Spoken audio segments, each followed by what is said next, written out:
rumors continue to escalate for the Obamas. Hopefully they can settle it like men.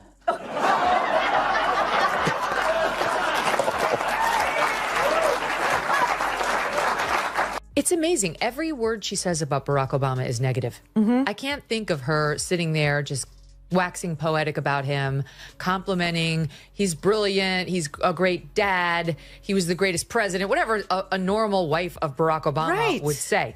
Every time she opines, it's something that reflects poorly on him, how he's insensitive, how he's not a talker, how he doesn't know how to relate to people, he doesn't keep the same schedule as she does, and now we're talking about you can have a bad decade in a marriage? Michelle Obama stepped onto the stage expecting to deliver a powerful message, but the conversation quickly took a different turn.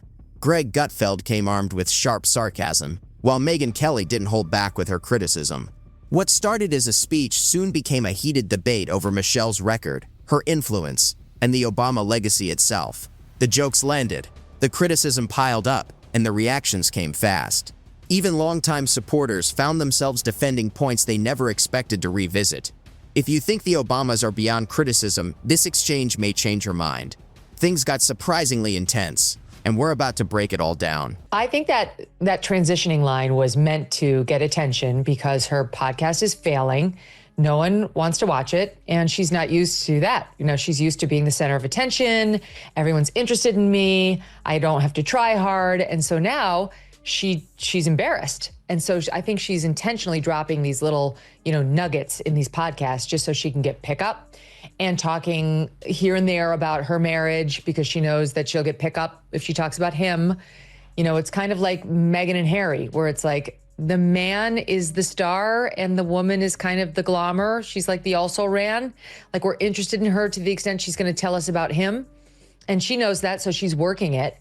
But she can't hide her general morose nature. Michelle Obama is back in the spotlight, and as always, she's generating plenty of reactions. For some critics, she's still remembered as the face of school lunch reforms that never exactly won over America's students. You'd think after years in public life, best-selling books, and high-profile speaking tours, she'd be enjoying a quieter chapter. But that's not really her style. Instead, she's once again making headlines, sharing her views, and stepping into the national conversation. And that set the stage for Greg Gutfeld and Megyn Kelly, who were more than ready to weigh in. Armed with sarcasm, sharp commentary, and plenty of criticism, they didn't hold back. What followed wasn't just political analysis, it was a full-blown clash of opinions, with Michelle Obama right at the center of it. Obama, I do still worry about my daughters in the world, even though they are somewhat recognizable. And then she goes, and then you're like, why? What's going to happen to her girls if they're not recognizable? And she goes on a diatribe about the arrests that we're making of illegal immigrants. And that now we all have to live in fear, people of color, because it's a racist Republican Party that's running America now, that people of color, I guess, have to live in fear because we're all a bunch of racists who made her a billionaire and elected her husband president twice. But we're so racist, you see, we could just grab any random person of color in the street and send them off to El Salvador. At some point, people were bound to start asking how long Michelle Obama could rely on the image of being America's relatable former First Lady while living a life that's anything but ordinary. Over the years, her message has evolved, but so has the criticism. To her supporters, she's an inspiring public figure. To her critics, she's become increasingly disconnected from the everyday people she claims to understand. And then there are the books.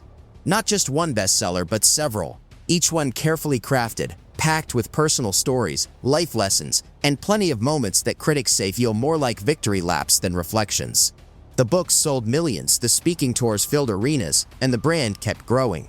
But with that success came a growing number of people willing to question the image behind it all. Is it, Michelle? It's not. I've been married for 17 and a half years, and not one was bad. I think she and he married the wrong people. I think you're 100% right. This is only her third episode.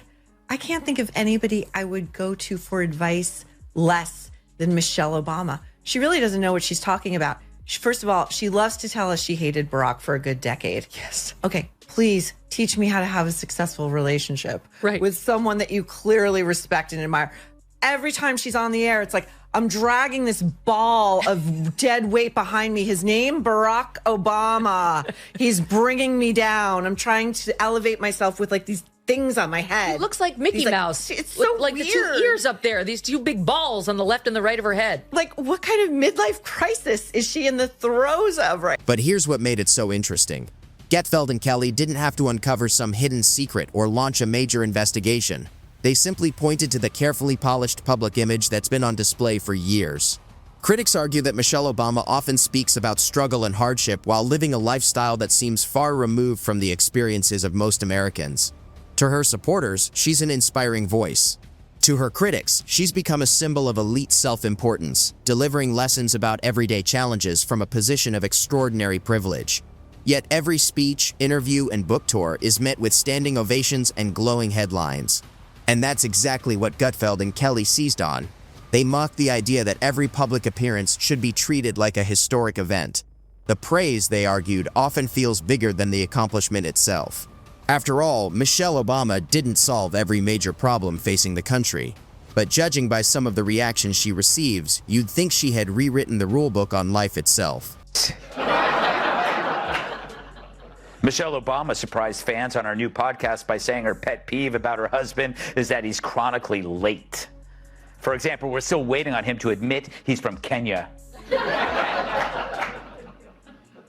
And as for Barack's pet peeve about Michelle, he's mad that she keeps leaving the toilet seat up.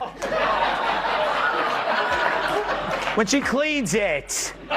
When she cleans it. I regret that. Whoopi Goldberg attended the... Let's talk about the school lunch program, because for a lot of people, that's still the first thing that comes to mind. Michelle Obama set out to make school meals healthier, but many students remember it a little differently. Critics joke that lunch went from being the best part of the school day to feeling like a nutrition seminar nobody signed up for. Suddenly, familiar favorites seemed harder to find, while vegetables and healthier alternatives took center stage. Kids complained, memes exploded online, and cafeteria photos spread across social media like evidence from a national crisis. Taco Tuesday didn't feel quite the same, and some students acted like the lunch menu had been taken over by a panel of health coaches. The backlash became a story of its own. Students found creative ways around the new rules, trading snacks, swapping lunches, and figuring out exactly where to find the treats they actually wanted. Critics argued that instead of changing eating habits, the program simply turned kids into expert negotiators. And that's where the jokes keep coming from. To supporters, it was a well-intentioned effort to encourage healthier choices. To critics, it felt like a campaign against one of childhood's greatest joys, a lunch that actually tasted good. She's angry. She's angry and unhappy. I've watched enough of her over the years, and then with this ridiculous podcast she's trying to launch to see she's a deeply unhappy person. What's happening with people at that level in podcasts? What's Gavin Newsom doing? He's running for president. That one makes more sense to me strategically. She's like, she should be in her therapist's office. Her brother Craig is not. Oh, he did? Yeah, what do you think I should do? I don't support it. Yeah? Well, my feeling is Gavin Newsom is using people to build up his skills so that he can more effectively debate the Republican nominee. Meanwhile, Greg Gutfeld, known for his sarcasm, looked at the whole situation like it was a comedy special he didn't have to write. In his view, Michelle Obama's health campaign wasn't some grand mystery, it was a polished PR message wrapped in wellness language, and he treated it like easy material. Megyn Kelly, on the other hand, didn't hesitate to challenge the image either. She went straight at what she saw as contradictions between the public persona and the reality of a carefully managed brand. For critics, the Michelle Obama image has always been more than just a person. It's a carefully built symbol of relatability, motivation, and influence. Supporters see inspiration. Critics see branding. And that's where the debate really lives, between admiration and skepticism, and how much of public life is real versus carefully presented. Michelle thinks American men suck. Let me warn you, your rage does not exist in a vacuum. If we don't get this election right, your wife, your daughter, your mother, we as women will become collateral damage to your rage. To the women listening, we have every right to demand that the men in our lives do better by us. We have have to use our voices to make these choices clear to the men that we love. Our lives are worth more than their anger and disappointment. What's that pitter-patter sound I'm hearing in the background? It's the footsteps of Barack running to vote for Trump. And then there's her commentary on gender, race, and equality, delivered from some of the most elite spaces in the country. Critics often say she describes her journey in dramatic terms, as if she rose from extreme hardship, even though her path included top universities, influential connections, and a fast track into powerful circles. That contrast is exactly what some commentators focus on. Megyn Kelly, for example, has pushed back hard, arguing that Michelle's public image doesn't always match the reality of her privilege and platform. Michelle, of course, has always framed herself as not political, despite years of speeches, books, and appearances that often align with major political conversations. Meanwhile, Gutfeld tends to treat the whole narrative like a bundle of contradictions, using sarcasm to point out the gap between the polished image and the real-world optics behind it. To me, why doesn't anyone think about what happened to me during my I'm enraged. I'm almost speechless at how ridiculously out of touch this person is, Glenn. She often talks about wanting to be seen as a normal mom, but critics point out that her life has been anything but ordinary for a long time. From the White House years to global fame, her world has been one of security, influence, and constant attention. That's where the criticism usually comes in. Some argue there's a gap between the message and the reality, especially when stories of struggle are told from a place of clear privilege and success. To supporters, she's simply sharing her perspective. To critics, it feels like a carefully crafted narrative of hardship delivered from the very top of the ladder. And that tension is what keeps her in the spotlight, admired by many, questioned by others, and always part of the bigger cultural conversation. Even if they run Michelle. According to a new poll, Michelle Obama isn't as strong a Democratic candidate against former President Donald Trump as many Dems would have you believe. In a hypothetical matchup, my favorite kind, Trump wins with 47% of the vote compared to Michelle Obama's 44%. I guess some of the kids whose school lunches she ruined are finally old enough to vote. Remember that? And at this point, critics joke that the struggle narrative doesn't quite match the lifestyle anymore.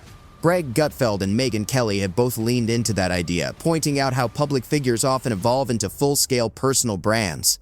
From their perspective, it's less about ideas now and more about packaging, turning influence into a product, complete with tours, books, and media deals. Michelle Obama, in particular, is often cited in that debate. Supporters see empowerment in storytelling. Critics see a polished brand built around relatability and carefully managed messaging. And the irony, as they see it, is that even while stepping away from political life, the spotlight only got bigger. At all. It reads same photo. They both posted the exact same photo. So clearly staffers put all of this together. Okay. And also, can we ask the lawyer in you to parse these statements? Because, okay, let's take Barack, for example. You still take my breath away. How? Right. With your anger? With your complete inability to just get with the program and show up? At the inauguration, so I have to walk in like a lonely soldier? Exactly. And then tell people you're mad because I was laughing with Donald Trump? Right. Maybe you're taking my breath away for that reason. And then comes the drama. Critics say Michelle Obama often talks about being silenced, even while appearing across major platforms, media outlets, and global stages. From TV interviews to books and podcasts, her voice is everywhere. That's exactly the contradiction people like Gutfeld highlight, treating it as more performance than reality. In his view, it's not about being unheard. It's about how the message is packaged and repeated at a high level. Megyn Kelly, meanwhile, has also pushed back on the image, questioning the gap between public storytelling and public influence. Supporters still see inspiration and impact. Critics see branding, repetition, and a carefully managed narrative that keeps evolving with the spotlight. Publicly, which leads me to Michelle Obama. Every day she's dropped another negativity bomb on us, whether on her podcast or on someone else's. I mean, this audience knows she never says anything positive. It is all complaints. So she goes on another podcast. She's promoting her show, so she's making the rounds.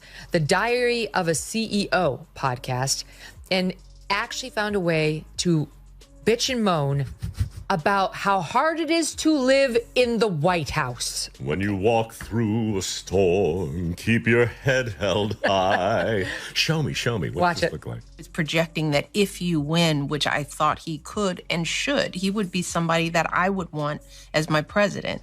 It was all about, this is going to, our kids are little. We're going to have to move. How do you raise kids in the White House? Meanwhile, the school lunch reform story became its own cultural flashpoint. Supporters saw a push toward healthier eating. Critics saw cafeterias filled with meals kids didn't exactly rush to finish. Menus changed, options shifted, and suddenly school lunch became part nutrition lesson, part national debate. Some students adapted quickly, others complained, and the whole thing turned into a running joke online about healthy food versus happy food. At the same time, the broader conversation grew beyond just lunch trays. It became about how public policy gets branded, packaged, and presented to the public, often with speeches, books, and media tours that extend far beyond the original issue. And like most big policy rollouts, it ended up meaning different things to different people. Progress to some, overreach to others, and a lot of means in between. The truth is, if you add it all up, even the year, if the odds were you're going to be married to your partner for 50 years and 10 of those years could be bad, you'd sign up for it. You'd sign up for it. You'd sign up for it. Right. And that's really how it works out. Is it, Michelle? It's not. I've been married for 17 and a half years, and not one was bad. I think she and he married the wrong people. These days, critics often say public figures don't just share messages, they build full personal brands around them. What used to be speeches or interviews has turned into books, tours, podcasts, and carefully managed media moments. To supporters, it's empowerment and storytelling. To critics, it can feel like polished messaging wrapped in relatability, where every appearance becomes part of a larger marketing cycle. Even things like fashion, lifestyle, or casual interviews get amplified into major cultural moments, while the gap between image and everyday reality becomes part of the debate itself. And that's really the modern tension, where inspiration, branding, and media attention all blur together and everyone sees a different version of the same public figure.